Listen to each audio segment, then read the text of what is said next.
Notre rôle maintenant, c'est détecter notre lumière et en profiter au maximum. Et quand on a un plaisir ou un désir, la porte s'ouvre encore plus tard. Comprenez, c'est quoi la lumière? Lumière, amour. C'est pas important qui tu es, où tu es, comment tu es. Dieu t'aime.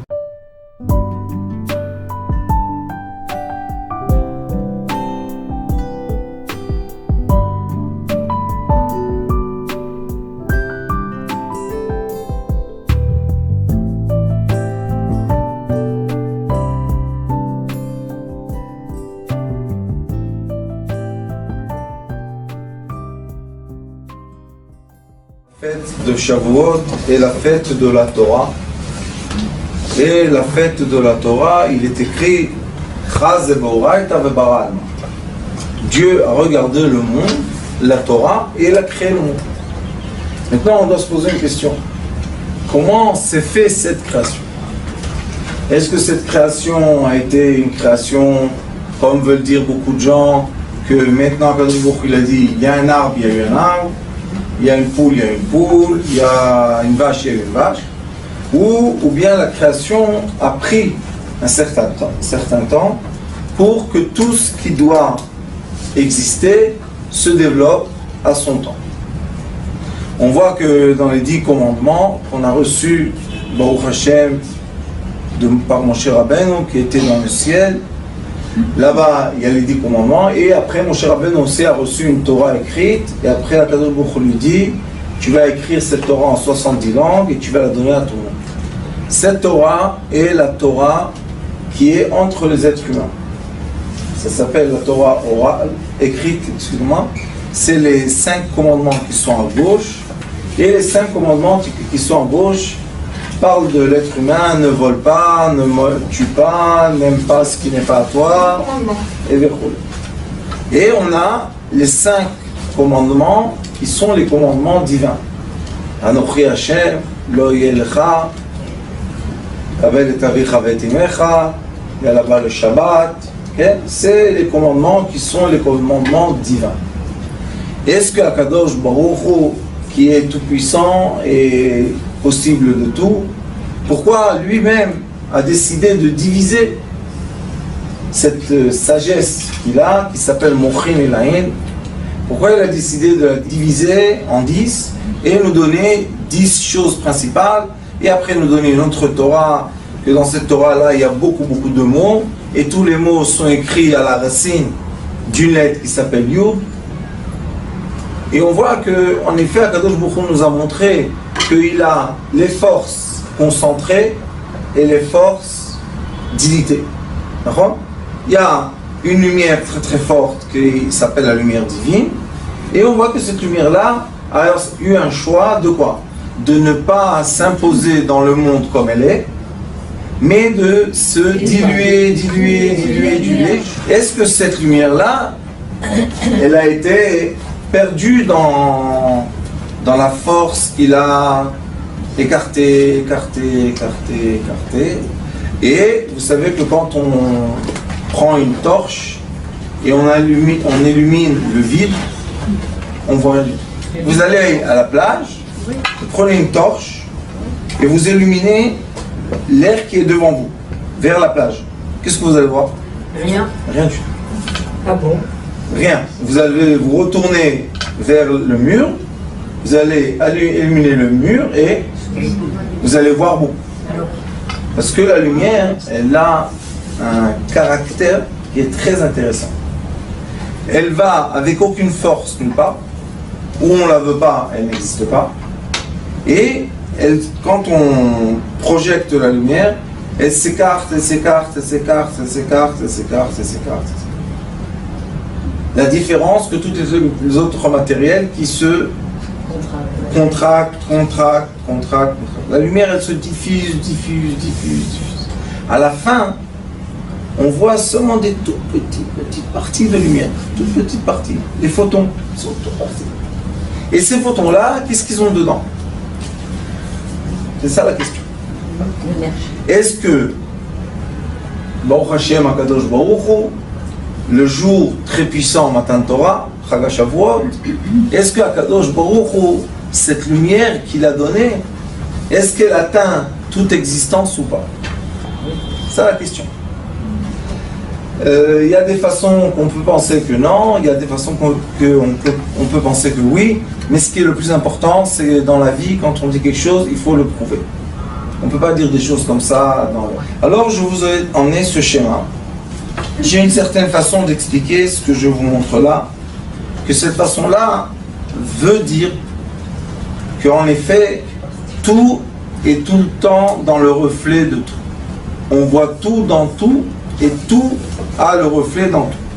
Rien est caché, sauf la seule différence, c'est est-ce qu'on comprend le code de langage qu'il y a entre tout et tout.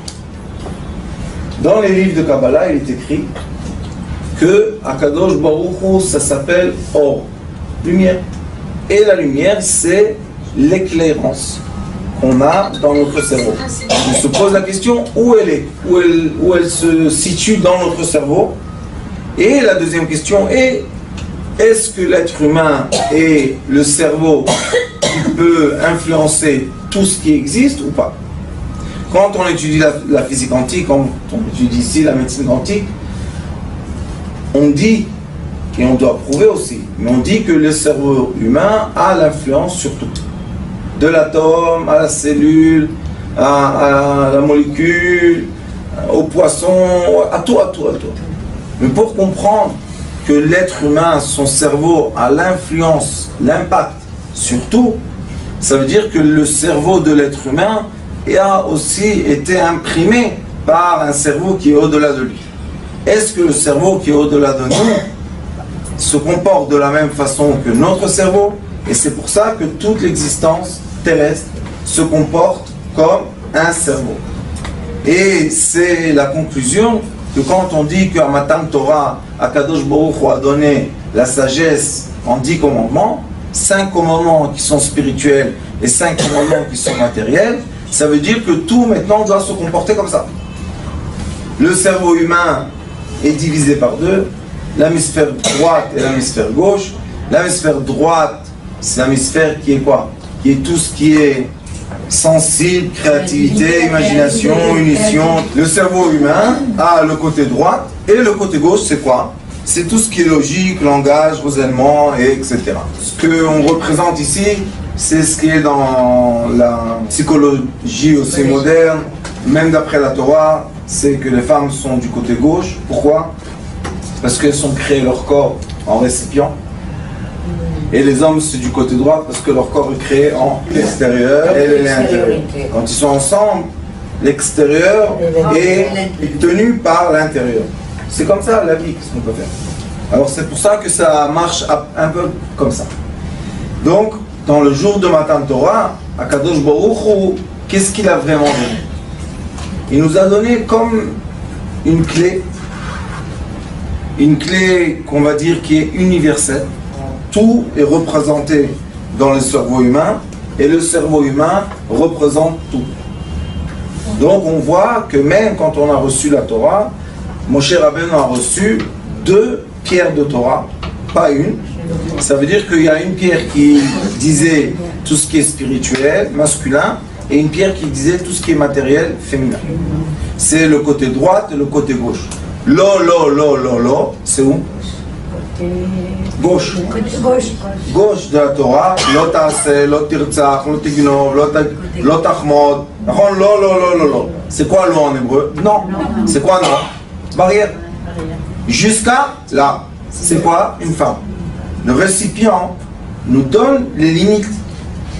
C'est pour ça que les hommes sont heureux d'avoir une femme. Parce que la femme les limite. Et l'autre, le premier côté de la Torah est Anochi Hashem, je suis. Lo yelecha elokim achirim al panai. Toujours il y a une certaine présence, que cette présence-là, c'est la présence masculine qui représente aussi l'homme qui a toujours les rêves, qui sont toujours très grands, qui veut faire des affaires, etc.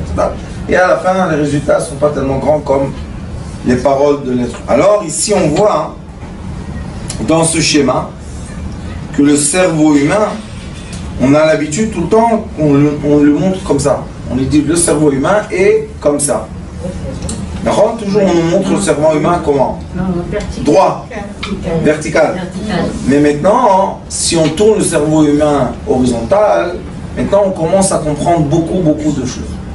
Comme le côté gauche est en bas et le côté droit est en haut, maintenant on a mis le cerveau humain et on l'a imposé ou on l'a imprimé sur l'atome, sur la molécule, sur la cellule, sur l'os, sur les minéraux, sur les végétaux, sur les volailles, sur les poissons, sur les mammifères.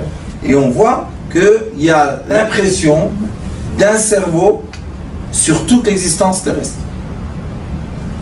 Pourquoi ça m'a choqué un peu? Parce que quand vous regardez l'horizon, et on voit que tout ce qu'il y a en bas et en haut, l'eau représente tout. Et on a un trait d'horizon. Dans le cerveau aussi, on a un trait qui sépare le haut et le bas.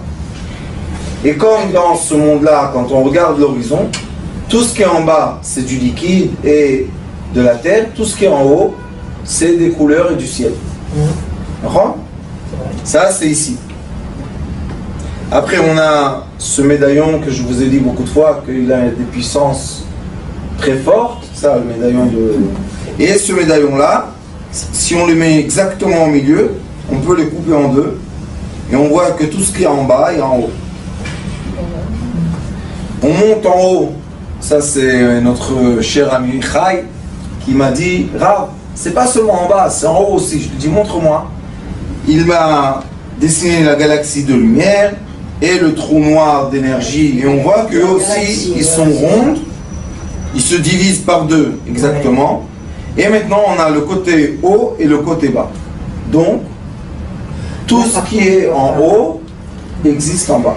Il a mis d'un côté galaxie solaire, de l'autre côté un trou noir dans l'espace. Et dans l'espace, tout se comporte comme en dessous du ciel. Donc, il y a un cerveau qui a créé toute la création de l'atome jusqu'aux plus grandes galaxies mondiales. Ça veut dire, maintenant, une chose, il y a beaucoup de conclusions à faire dessus, mais juste des petites conclusions pour nous. Si Moshe Rabbeinu a reçu une Torah des cieux, ça veut dire que cette Torah-là va avoir un impact sur le monde terrestre. De l'atome jusqu'aux plus grandes galaxies qui existent. Et quand on rentre dans cette sagesse profondément, on voit une chose magnifique. Que nous, l'être humain, nous sommes l'intermédiaire entre toutes les consciences. On sait que les étoiles ont une âme. Il est écrit que les étoiles, ce sont des âmes. Donc ils ont une conscience vis-à-vis de Dieu. Mais ils ne parlent pas. Ils ne s'expriment pas avec notre langage. Ils s'expriment, mais pas avec notre langage. Et nous, l'être humain, nous sommes le seul être sur la terre qui a reçu le droit de la parole. Et dans le droit de la parole qu'on a reçu, on peut connecter tout ce qui existe à tout ce qui existe. Et en effet, la volonté divine est, comme on dit, Kriyat Shema, Shema Israël, Hashem Elokeinu, Hashem.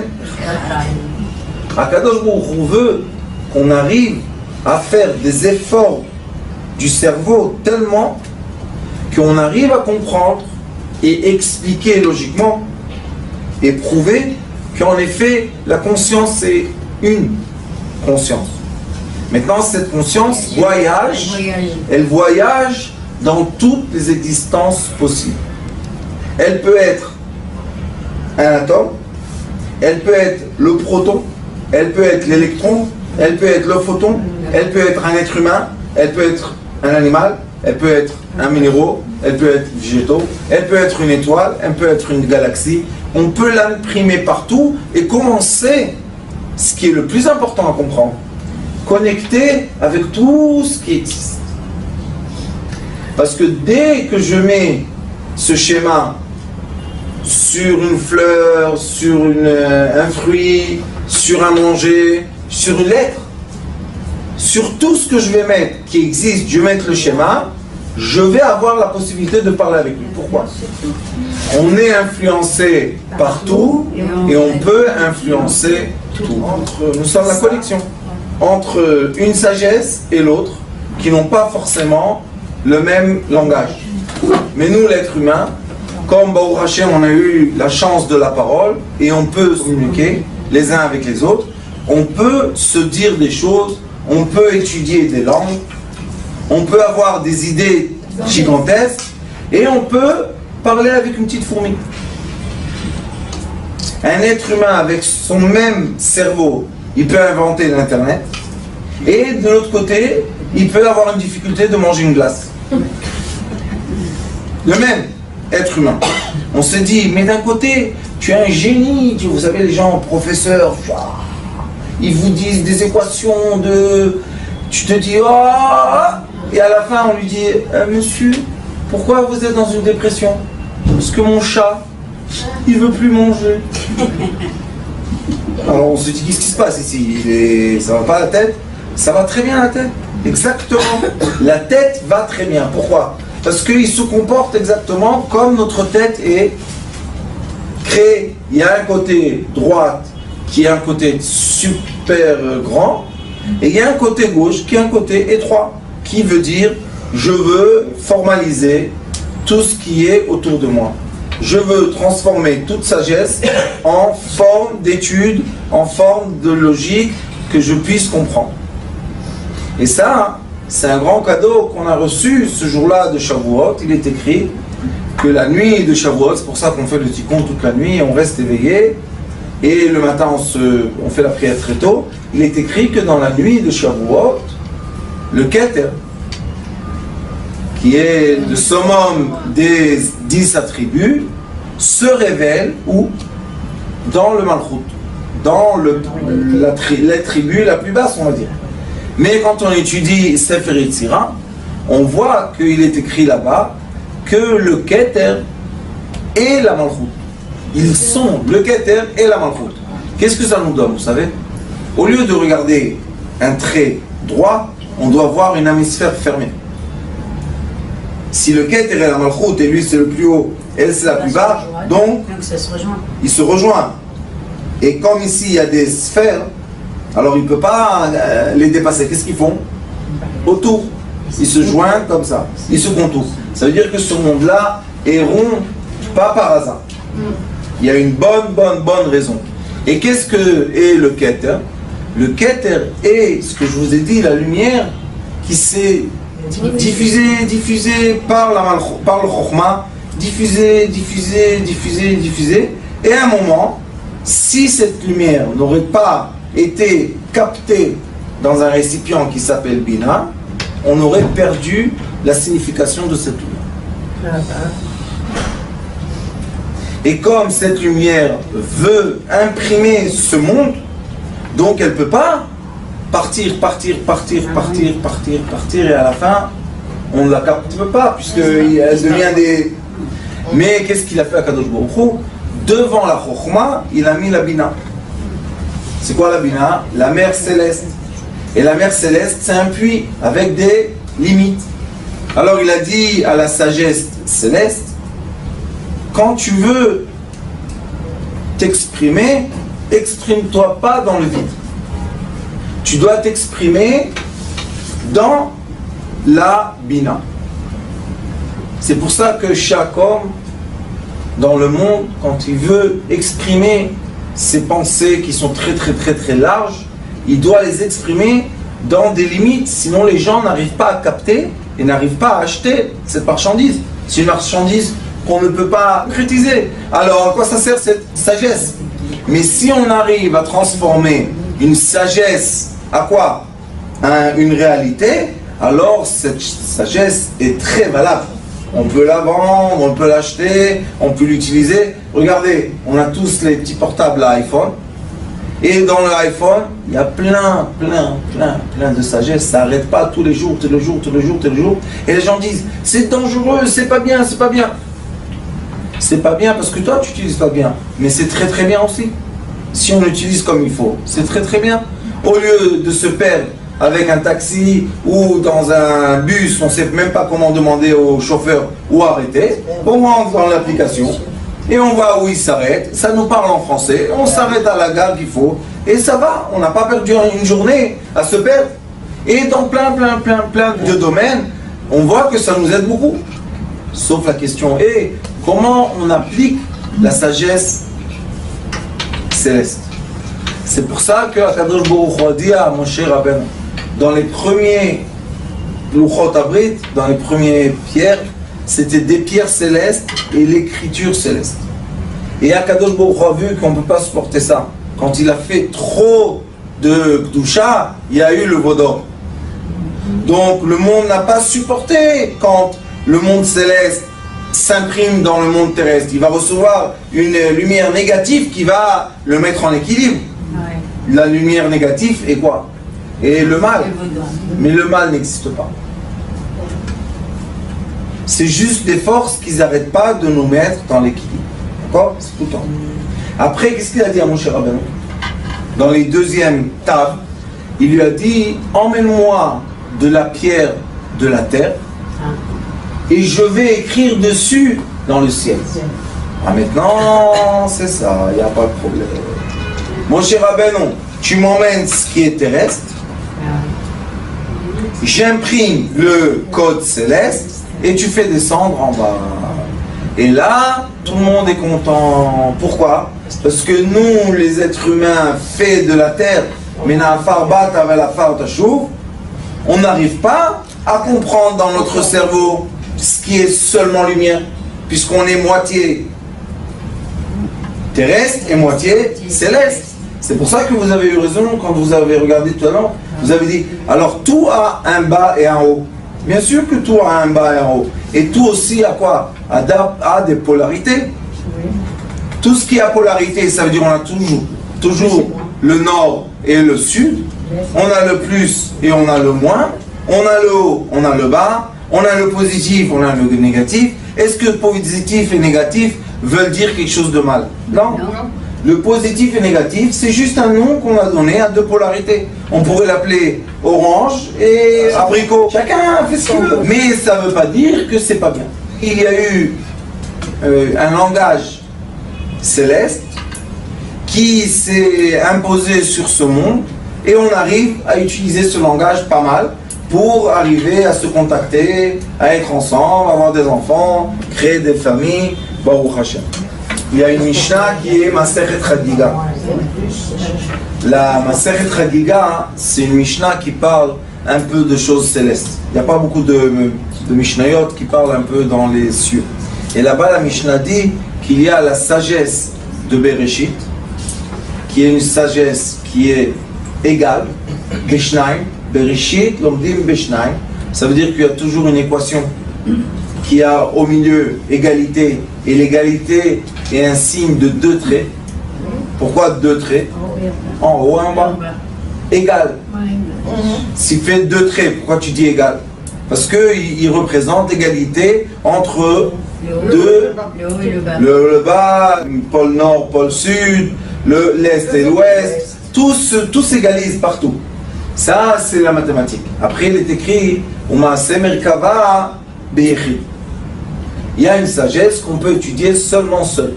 Mais même quand on étudie tout seul, est-ce qu'on étudie avec notre cerveau ou pas? Oui, on utilise le cerveau. Mais si on a étudié une sagesse tout seul et on n'arrive pas à la faire entrer dans une équation pour l'enseigner aux autres, mon Rav, Mordechai Chaim Zatzal disait que cette sagesse-là n'est pas valable dans ce monde. Je peux enseigner seulement ce qui est logique. Mais on voit que l'enseignement évolue de génération en génération. Nous avons des enfants japonais, chinois, à l'âge de 6 ans, 7 ans, ils travaillent à NASA.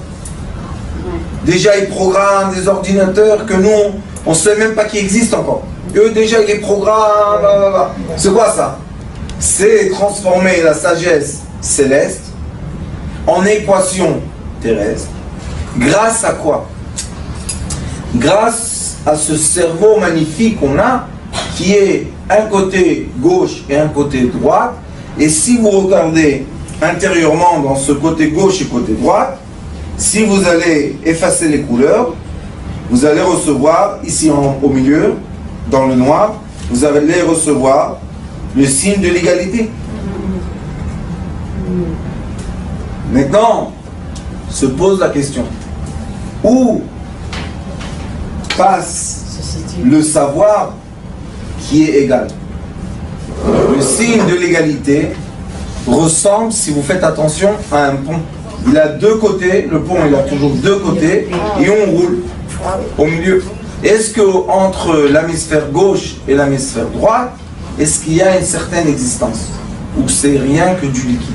Le pont, c'est l'égal. L'égal peut être seulement quand on est dans un équilibre de deux forces contraires. À la fin, on peut les égaliser. Mais au début, elles sont contraires.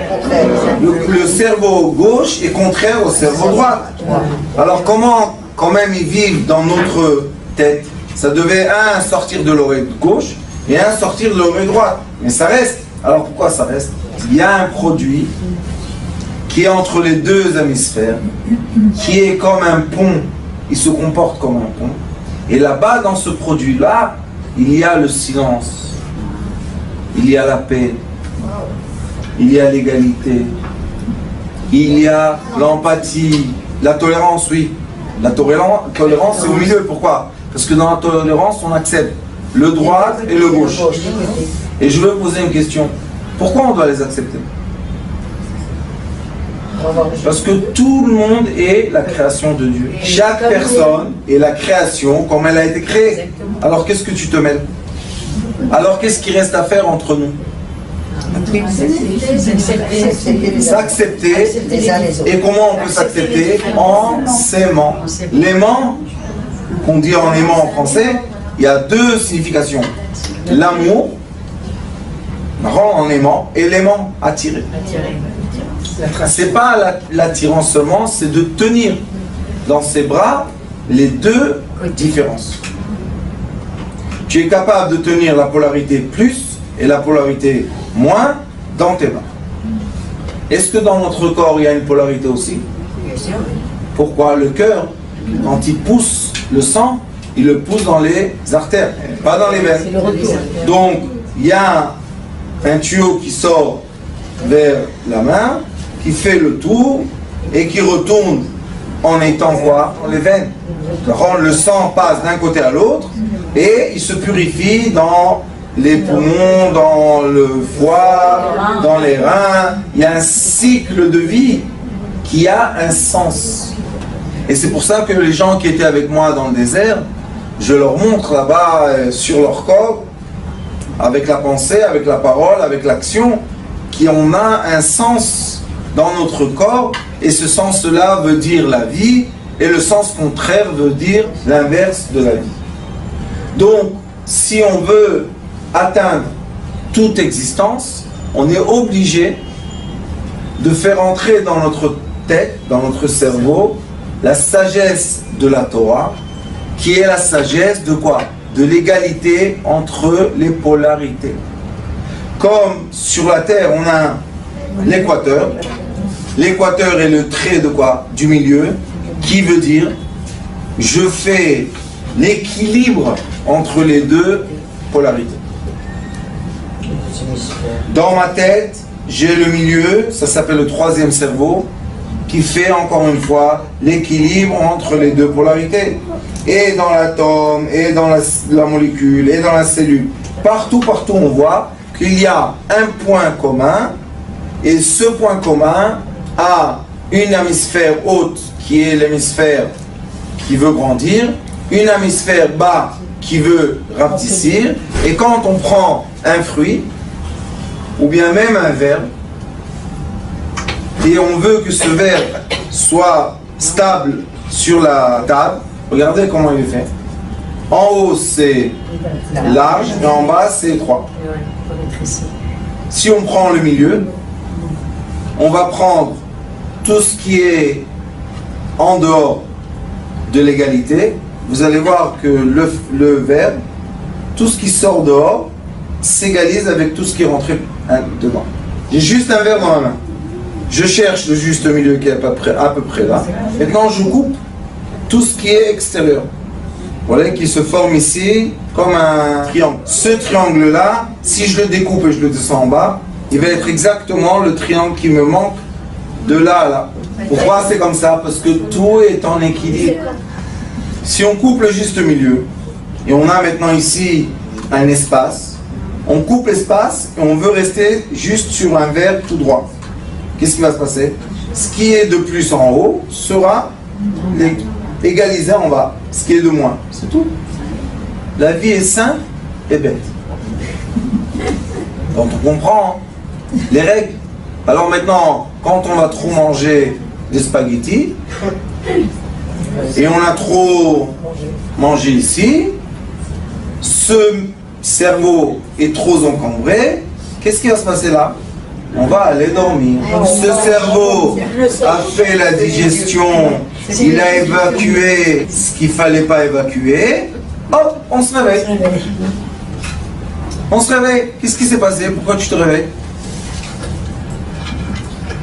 Parce que ce qui était de trop est venu s'égaliser avec ce qui était de moins. La vie est simple ou pas? Elle est simple. Donc si on va dire à quelqu'un chantage au sentiment, il ne faut pas être étonné que cette personne-là va après nous donner un coup dans nos sentiments. Pourquoi?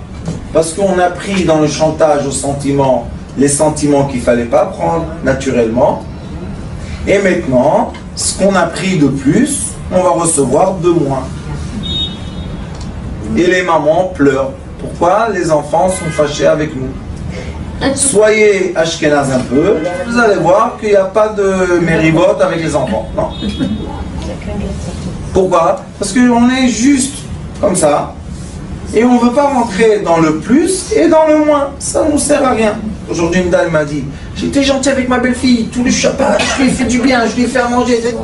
Et dimanche, traha, et maintenant, la belle-fille, elle dit, je ne pars pas avec la belle-mère. Non, elle a raison ou pas? Si tu m'as fait comme ça tout le Shabbat, et tu m'as donné à manger et tout, c'est de ton libre choix, je t'ai rien demandé. Alors pourquoi le dimanche tu t'énerves que j'ai accepté ton bien? Peut-être parce qu'il n'a pas dit merci ou...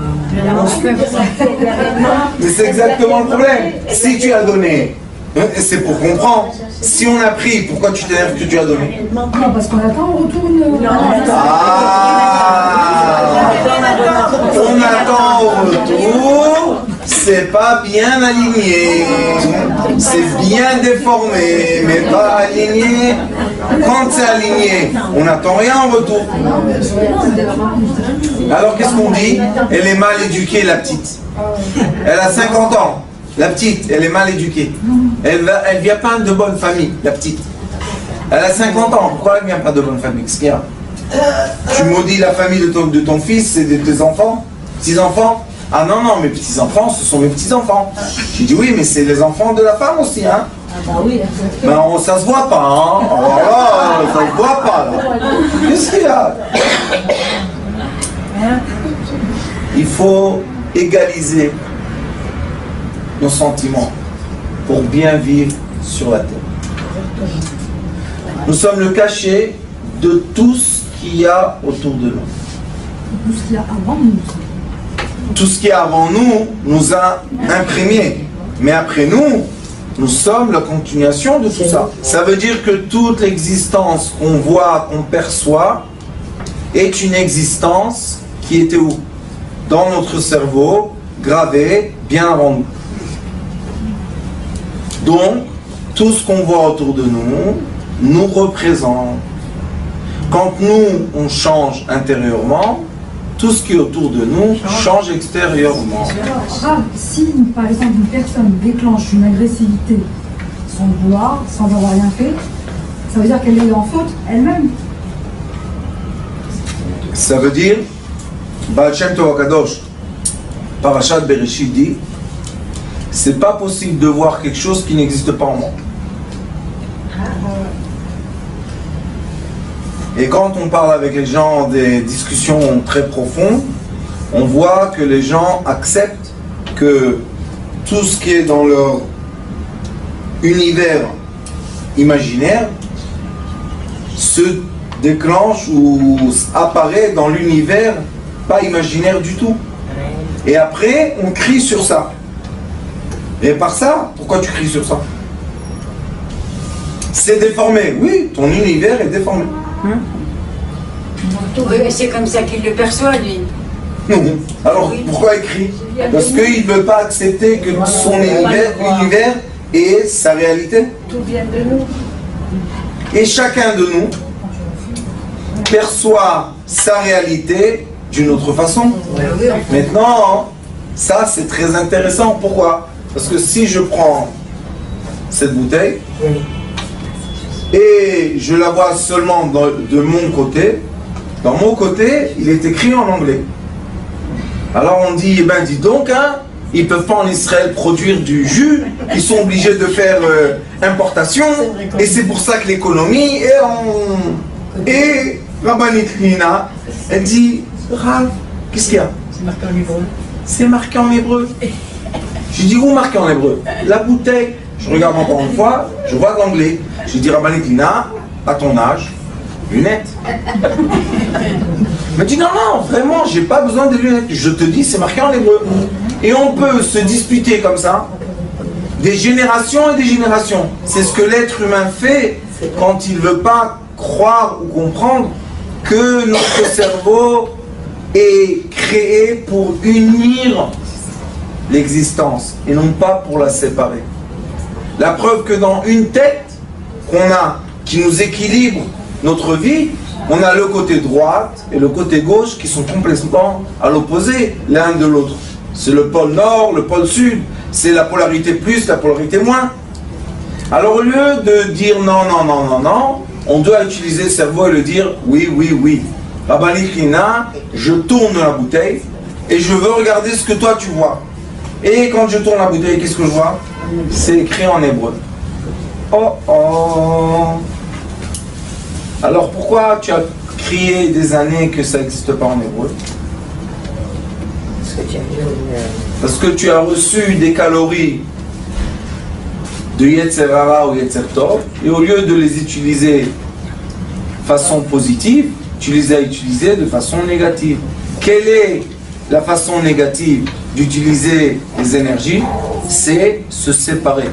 Quelle est la façon positive d'utiliser les énergies? C'est s'être unis. L'union. Tout le temps rapprocher tout.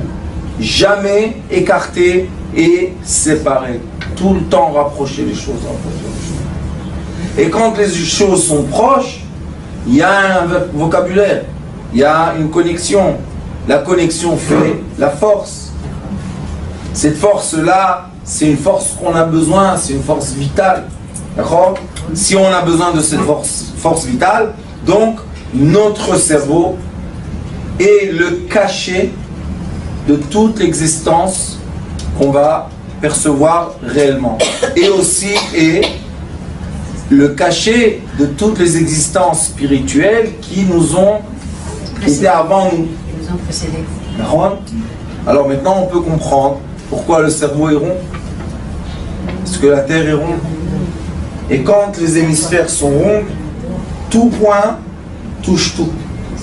Vous savez, le rond, c'est la seule forme géométrique que tout point touche tous les points. Et toutes les autres, il y a des angles. Et les angles font que cette énergie va par là, cette énergie va par là, et ils ne vont jamais être ensemble. Mais dans le rond, tout touche tout. Alors c'est pour ça qu'on doit savoir.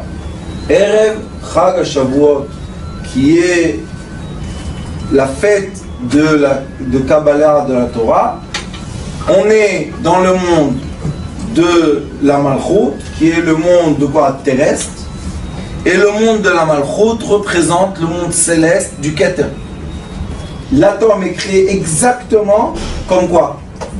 Comme la galaxie, notre galaxie de notre soleil.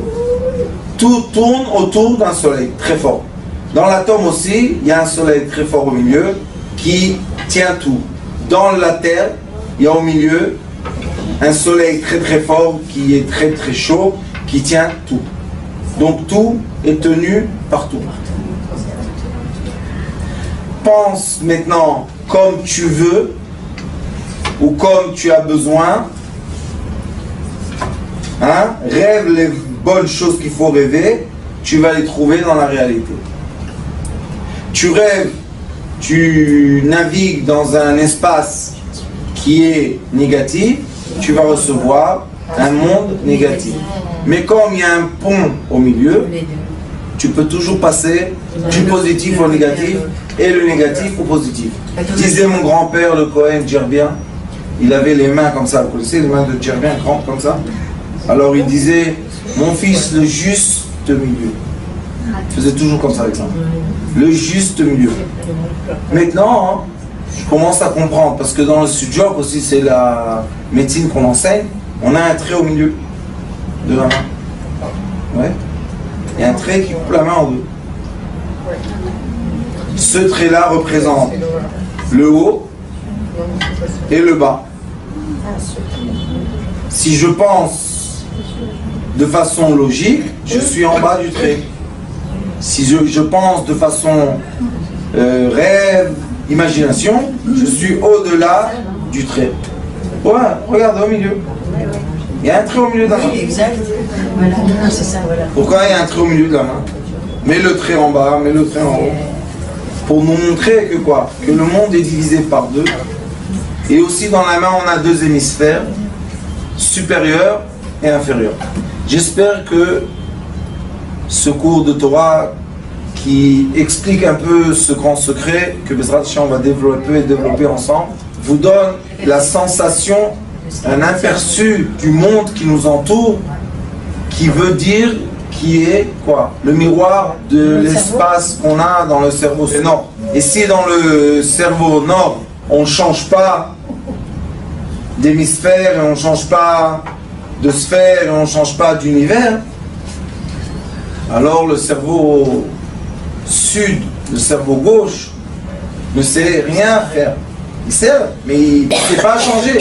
Pour changer, il a besoin de nous qu'on change. Qu'est-ce qu'on doit changer? La racine du changement, la pensée. Après, la parole. Après, l'action. Quand on est arrivé à l'action, disent les sages, 40 jours, tu as fait une action mécanique, elle devient ta nature. Tu ne dois plus faire d'efforts. Ça devient ergen et farlioteva. Alors, est-ce qu'on peut dire qu'il ne nous a pas donné dans notre cerveau toutes les façons pour se transformer en ce qu'on veut? Bien sûr qu'il nous a donné. Toutes nos actions sont la transformation de toutes nos pensées. Baruch Adonai Leolam. Amen.